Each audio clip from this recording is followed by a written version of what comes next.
సమ్మక్క సారలమ్మ దగ్గర నుంచి మనకు బంగారం తెచ్చిస్తారు కదా, అది మనము వేడి చేయొద్దు, పాయసం చేయొద్దు, పరమాన్నం చేయొద్దు. పచ్చి కొబ్బరితోటన్నా తినాలి, లేకపోతే సల్ల రొట్టెతోటన్నా తినాలి. కొంతమందికి తెలియదు, అది పాయసం అన్నా చేస్తారు, పరమాన్నం అన్నా చేస్తారు, లేకపోతే దాంతో బూరెలన్నా ఏమన్నా చేస్తారు. అట్లా చేయొద్దు. సల్ల రొట్టెతోటి తినాలి, లేకపోతే పచ్చి కొబ్బరితోటి తినాలి. కొంతమందికి తెలియదు, అందుకే నేను తెలియని వాళ్ళ కోసం చెప్తున్నాను. మనము సమ్మక్క సారలమ్మ ప్రసాదం ఇచ్చేటప్పుడు కూడా చెప్పాలి, ఇది వేడి చేయొద్దు, పచ్చి కొబ్బరితోటన్నా తినండి, లేకపోతే సల్ల రొట్టెతోటన్నా తినండి అని చెప్పాలి. లేకపోతే పుట్నాలు బెల్లం కలుపుకొని కూడా తినొచ్చు. మనమైతే ఇచ్చేటప్పుడు చెప్పాలి, ఇది వేడి చేయొద్దని.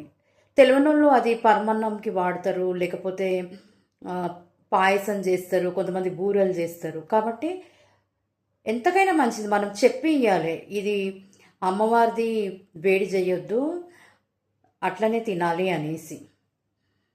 తెలియని వాళ్ళ కోసం ఇది వీడియో.